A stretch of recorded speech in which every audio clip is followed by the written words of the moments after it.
Everyone on Patreon, thank you so much for your ongoing support. Today's video is an actor performance review video, and the winner this month is, drumroll please,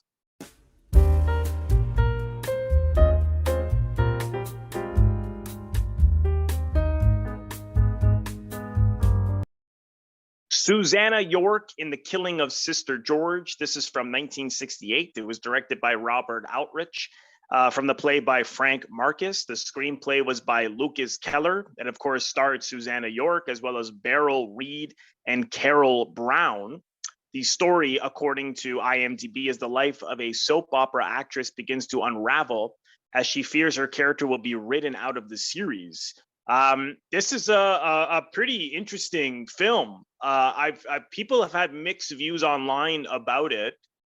Some people think it was offensive towards gay people, and some people spoke very highly of it.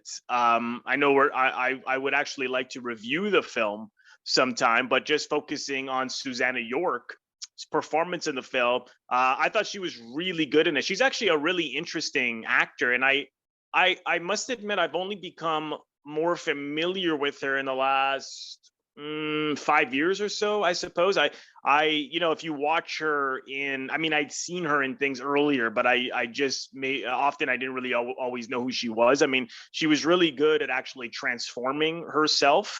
But for example, in They Shoot Horses, Don't They? You could barely tell it's her. I mean, her wardrobe, her hair, her accent. I mean, she's really, really transformed herself quite beautifully. And another film I saw not that long ago is a Robert Altman psychological horror film called Images, which I also really liked. I'm just looking on IMDb here because I thought that was from the 80s, but I suppose it's from the 72. Okay, I was way off. 1972.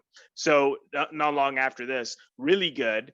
And the great Canadian film, which they shot in Toronto, right in a lot of it in the Eden Center, which is for those of you who are not from Toronto, is a big mall in downtown Toronto. The Silent Partner, she's really, really good in. So she's a pretty interesting actor, and in this film, you're not sure if she's gay or bi, or she might not even be straight, because she's also talks about being attracted to men, but that she may be saying that just to out of anger, because she's in this, it's ambiguous, she's in this abusive relationship with this other woman who is a TV star on a soap opera. And like there's a scene early on where she gets mad at her and then makes her eat her girlfriend makes her eat the butt of a cigar. She's constantly putting her down. She's swearing at her. She throws a muffin at her in front of someone else. So she's really abusive, but there are these really beautifully done scenes where you see different side of their relationship, which is very playful and humorous as they dress up as Abbott and Costello and practice these various acts that they're going to do at a gay bar that they go to, which the gay bar actually was a real gay bar in London at that time. I'm not sure if it still exists, but I thought that the vulnerability that she brought to it, and she's often not fighting her girlfriend back. I mean, it's a dependent relationship because you don't know exactly why, but I imagine because of money. I mean, she's with this woman who's a famous soap opera star, and she needs her financially, but at the same time, what's interesting is that she's also childlike. She dresses like a child. She has this doll collection that she's very attached to. You don't know a lot about her backstory. All you find out at the end was that she's 32 and she had a child that's 17. You get some indication that she had a rough life, perhaps. She worked as a prostitute. They're friends with a couple of prostitutes, so it's strongly suggested that she was a prostitute at a certain point. So she's financially dependent on her girlfriend. But it gets to the point where she can't she can't be with her anymore because of this, because of the way she treats her, and she gets, it's right in the title, the killing of Sister George, and Sister George gets killed off the show. But this producer, who it's interesting because you don't suspect that the producer's gay.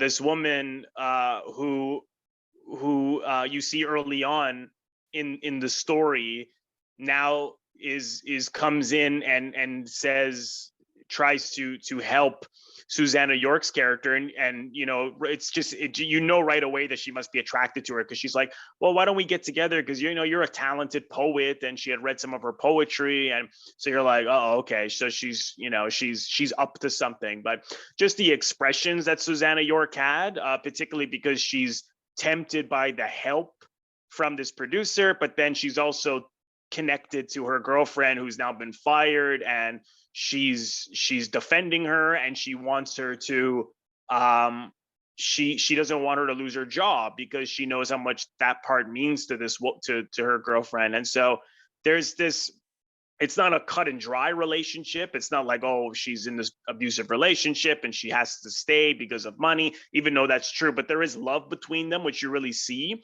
And a lot of that comes from Susannah York's expressions. I thought just the way the close-ups, the Aldrich utilized the close-ups and how she was expressing the love of this woman, and also just not knowing what to do. I mean, she's cuddling her dolls at a certain point, like a child does when they're afraid or they don't know what to do, and the confusion, and it's all in her eyes.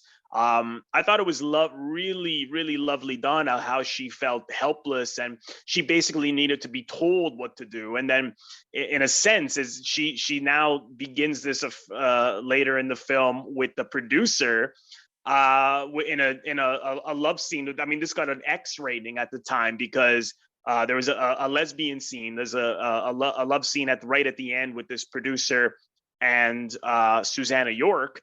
What's also interesting about that scene is that at first Susannah York is pushing her away, and the woman keeps trying to undress her, and she pushes her away, and then she eventually gives in. So it's ambiguous as to, is she doing this because she's vulnerable? Is she saying no because she's in a relationship? Or is she saying no because she's not even gay? It's just that she recognizes certain people who can help her, and that she feels that they can take care of her like a child can. It's pretty interesting, and it's open to interpretation. You get a strong impression that this woman is also dominant and bossy, just the way, because then eventually her girlfriend does come in and they get into this big fight, and she's trying to get her to come along with her, to leave, and she's very forceful. So you're like, okay, is this going to turn into this same relationship? And, Pete, that's very true. People do repeat relationships just with others, and they get into relationships that are very similar to the ones that they've left. Because it's, for various complicated reasons. But I thought Susannah York, she's a really interesting actor. And I just thought the vulnerability, the indecision, the confusion, just how fun she was. Like the Abbott and Costello scenes are very, very funny. The care she had for her girlfriend, and the innocence, again, this doll collection and all that, really what it said about her character. All in all, it's a wonderful performance. And I know this has been like, I've in a way have been reviewing the film, but I really do plan to sometime, because I think it's I've never heard of it before.